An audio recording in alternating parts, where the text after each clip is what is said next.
부동산은 마치 배틀크루저 같아서 갑자기 빠르게 방향을 틀 수가 없습니다.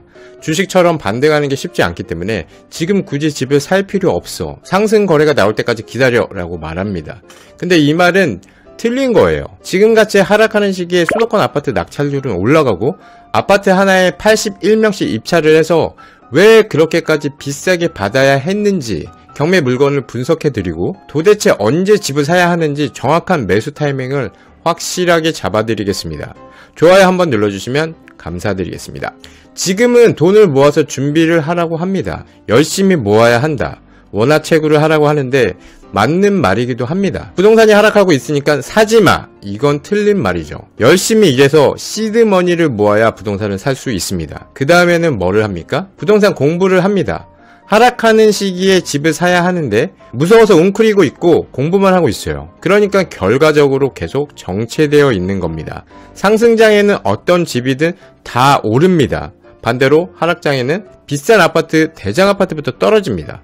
입지가 좋으면 안 떨어진다고 하는데 그것도 틀린 말이죠. 우리나라 최고의 입지, 강남 아파트도 다 떨어집니다.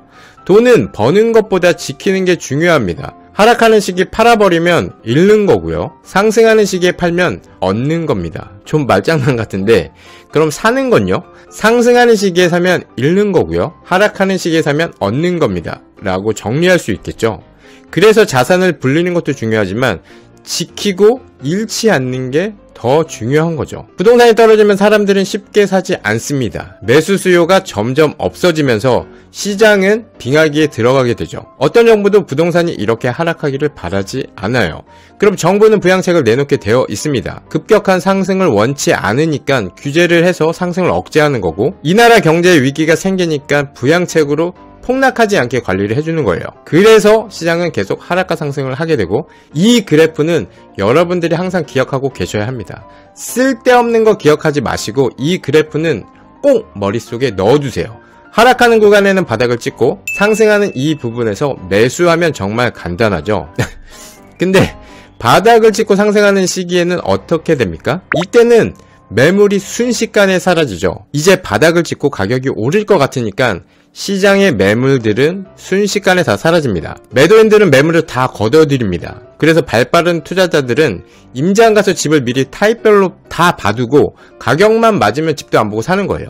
누가 봐도 분위기가 반전됐거든요. 생각을 해보세요. 나와 있는 매물들이 거래가 되고 내가 내놓은 물건을 하루에 5팀씩 보러 와. 그럼 일단 매물 걷어들이고 더 비싸게 내놓고 입질이 오나 보자 이렇게 되는 거예요. 이 구간이 되면 상승하는 속도가 굉장히 빨라져서 매물을 잡기가 어렵습니다.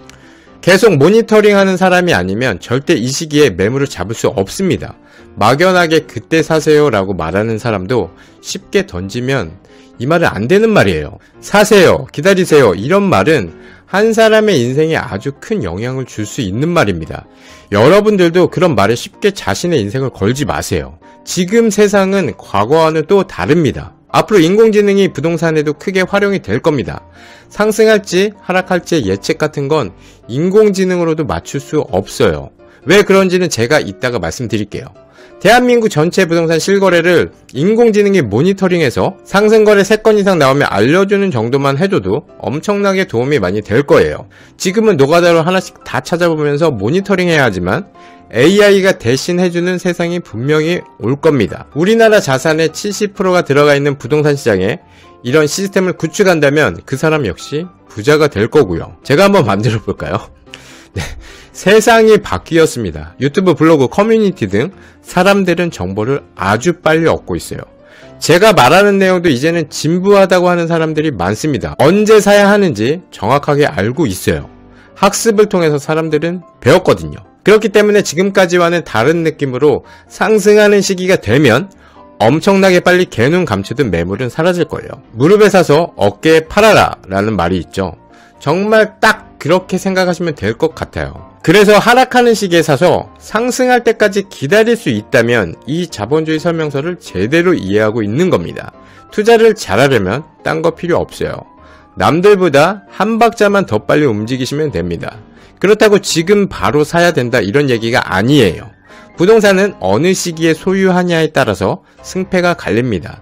같은 아파트를 들고 있어도 누구는 5억을 잃고 누구는 5억을 얻습니다. 누구는 5억을 넣고 사는 아파트를 또 누구는 돈을 넣지 않고도 소유하는 게 이 부동산입니다. 시간이 지나서 뒤돌아보면 지금같이 하락하는 시기에 매수를 하는 게 위기의 기회를 잡는 방법이란 걸 알게 되죠.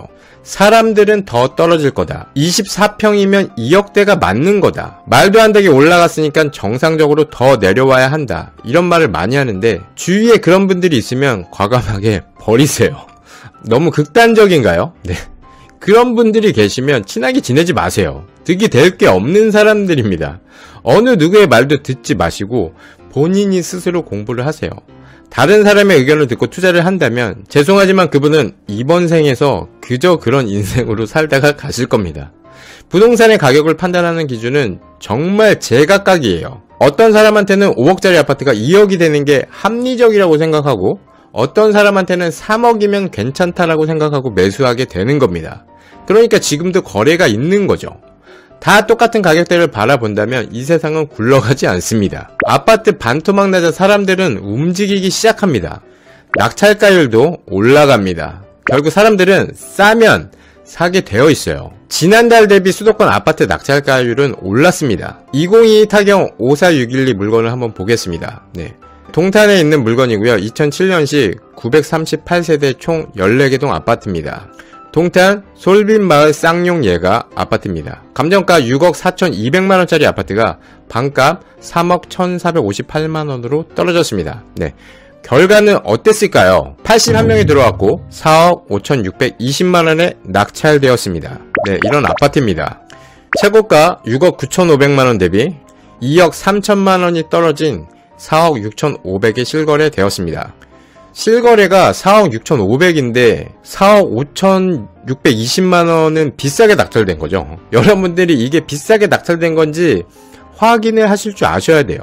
이렇게 낙찰가 보고 적절한 가격인지 확인하시는 공부를 계속 하시다 보면 낙찰 받을 수 있는 입찰가를 산정하실 수 있고 물건을 많이 보면 볼수록 싸게 살 수 있는 능력이 생기시는 거예요. 그럼 얼마에 비싸게 낙찰 받았는지 한번 보겠습니다. 현재 나와있는 매물은 4억 9,500만원이 최저가입니다. 이 물건이 팔리면 최저가 매물이 5억 2천만원입니다. 느낌 오시나요? 4억 5,600에 낙찰받은 금액은 일반 매매보다 싸게 받은 거예요. 임장을 꼭 가야 하는 게 왜 중요하냐면 이 4억 9,500짜리 물건을 낙찰받은 금액보다 싸게 살 수 있는지 반드시 확인하고 와야 합니다. 경매의 기본은 싸게 사는 거예요. 부동산에서 바로 살 수 있는 가격에 사면 비싸게 산 겁니다. 근데 대출이라든지 상승장이라든지 다른 이유로 부동산에서 살 수 있는 가격에 사는 경우도 있습니다. 더 비싸게 사는 경우도 있어요. 미세하게 동, 층, 현재 컨디션에 따라서 가격은 조금씩 다르기 때문에 충분히 그럴 수 있습니다. 내가 정말 이 아파트를 사기로 정했어. 그럼 폐차라면 낙찰가보다 싸게 산다고 생각하고 열심히 또 발품을 팔고 가격 조절을 하고 그렇게 사면 됩니다. 누군가는 그렇게 하니까 낙찰가보다 저렴한 실거래가 찍히는 거예요. 낙찰가보다 저렴하게 샀다는 만족감도 있죠. 근데 실제로 임장을 가보면 아시겠지만 그냥 유튜브 영상에서 얘기하는 거와는 많이 다르다는 걸 아실 거예요. 미친듯이 곤두박질 치는 폭락장이 아닌 이상 경매 낙찰가보다 싸게 사긴 힘듭니다. 못 믿겠으면 한번 가셔서 낙찰된 가격에 사고 싶다고 말해보세요. 네, 쫓겨납니다. 네, 사람들은 말합니다. 제 영상에 댓글 달리는 거 한번 보도록 하겠습니다. 지금 사면 망합니다. 왜냐하면 앞으로 내리면 내렸지 절대로 오르지 않습니다. 한국은 인구가 급속도로 줄고 있기 때문입니다. 기다려보세요. 심하게 말씀드리면 한마디로 망합니다. 평생 하남 강동에서 살고 있지만 신안은 여기 제가 얼마 전에 올린 그 신안 꿈동산 그 아파트를 말씀하시는 거예요. 신안은 여기서 2, 3억 더 빠져야 해요. 네, 출산율 하락으로 이제 집들은 다 빈집이 될 거고 시골보다 도시로 몰리고 집은 이제 투자로는 아무 가치가 없어질 거라고 합니다. 일본 따라간다는데 또 언제 세상이 달라질지 모르니 미래는 알 수가 없네요. 경매가 나쁜 게 아니라 재수없어요. 저는 이분들의 의견도 존중합니다. 하지만 상승장 꼭대기에 사서 계속 상승할 거야 라고 희망으로 돌리는 것과 뭐가 틀린가요? 세상은 자신이 원하는 대로 돌아가지 않습니다. 설사 그렇게 되더라도 움직이지 않으면 아무것도 없어요. 그분들이 생각하는 2억대까지 오더라도 안 산다에 제가 손모가지 걸겠습니다. 앞으로 더 떨어질지 이제 바닥을 다지고 어느 정도 회복을 할지 아무도 맞출 수 없어요. 왜 그렇습니까? 이건 사람의 심리거든요. 그래서 AI도 절대 맞출 수가 없어요. 사람들이 사면 오르고 안 사면 떨어지는 게 부동산이에요. 제가 내일 당장 살지 안 살지 여러분들이 어떻게 합니까? 모르죠. 근데 데이터가 있죠. 그래서 계속 모니터링 하면서 실거래가, 낙찰가를 보면서 조금이라도 우리는 예측이라는 걸 한번 해보는 거예요. 체험별님, 그럼 앞으로 어느 타이밍에 매수를 해야 되나요? 라고 물어보시는데 그래프의 바닥을 맞추려고 하지 마세요. 떨어지는 가격에 저렴하게 사고 회복해서 올라갈 때 기다리는 것이 중요하다고 생각하시면 될 것 같아요. 부동산은 수요가 중요합니다. 수요는 매수 심리가 꺾이게 되면 정책이 나오고 또 다른 수요를 만들어냅니다. 부동산이 폭락하면 건설사, 중개업체, 이사업체, 인테리어업체, 철물점, 단지 내 마트까지 연간 업체들도 함께 줄줄이 도산이라는 것도 기억하시길 바랍니다. 그래서 지금 빨리 사야 한다고 말씀드리는 게 아니에요. 아닙니다. 저는 하락하는 시기에도 사고 상승하는 시기에도 매입을 해보면서 드리는 말씀입니다. 위기의 시장을 직면하는 태도와 공포에 질려 두려워하며 시장을 회피하는 태도는 정말 큰 차이가 있어요. 나중에 지나고 보면 그때가 엄청난 기회였다라고 얘기하실 겁니다. 돈 있는 사람은 계속 부를 축적해 나가는 거고 두려워하고 부정적인 시각으로 생각하는 사람은 하락에 베팅을 하고 임대료 거주를 하면서 몸살이고 있는 거죠. 그렇게 전월세로 피해 있는 동안 언제 올지 모르는 상승장의 큰 파도는 아쉽게 또 놓치는 것이고 또 벼락거지를 반복하며 인생 종치는 겁니다. 무주택자이고 집을 사고 팔고 할 거 아니면 하락장에 반드시 매입해야 한다고 생각합니다. 부동산이 하락하고 있기 때문에 저는 전세로 살 거예요. 마음 편하게 월세로 살 거예요. 임대를 선택해서 하락장을 피해 있는 분들은 공부를 안 하신 분들입니다. 네, 그 포지션은요. 계속 임차인 포지션에서 헤어나올 수가 없는 거예요. 오늘의 결론. 지금 집 사지 말고 더 기다려야 한다는 말만 듣고 계속 기다리다 평생 기다리기만 하는 삶이 될 수 있다. 스타 해보셨죠? 최고의 방어는 공격입니다. 이제는 남들이 하는 말에 수동적으로 움직이지 말고 능동적인 태도로 남은 인생 꼭 부자로 마무리하셨으면 좋겠습니다. 오늘 영상은 여기까지 하겠습니다. 오늘 영상 유익하셨다면 좋아요 한번 부탁드립니다. 감사합니다. 이상 체험별님이었습니다.